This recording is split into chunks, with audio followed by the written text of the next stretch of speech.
নমস্কার বন্ধুরা, নতুন একটি ভিডিও নিয়ে চলে এসেছি। বাঙালির দুর্বলতার খাবারের ভিতর এই লুচি।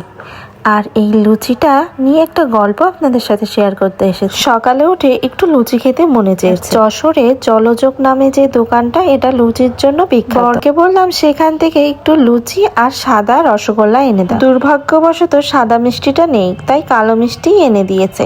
সকালে কেউই খাবার নেই, শুধু বিধু, আমি আর মেয়ে খাবো। তাই যাই দেখছেন অল্প পরিমাণে আছে।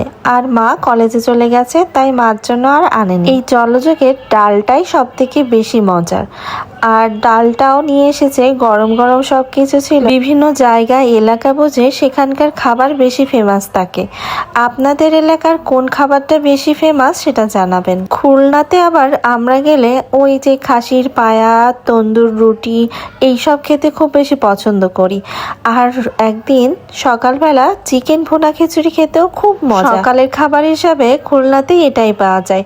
কেউ পরোটা খায়, কেউ তন্দুর রুটি খায়, কেউ আবার ভুনা খিচুড়ি। সবাই কিন্তু প্রতিদিন খায় না, শখ করে হয়তো বা সপ্তাহে 2 দিন খেতে গেল কি না গেল এমন। আপনাদের কি এমন খাবারের কোনো শখ আছে সেটাও জানাবেন। কেমন আপনাদের সাথে খাওয়ার ভিডিওগুলো বেশি শেয়ার করা পড়ে, আর ঘোরাঘুরির ভিডিও তো সাথে আছে। কেমন লাগলো আমার এই ভিডিও, আর লুচি ডালটা কেমন পছন্দ করেন কে কে, বা কাদের গ্যাস হয় খুব খেতে পারেন না, সেটাও জানাবেন।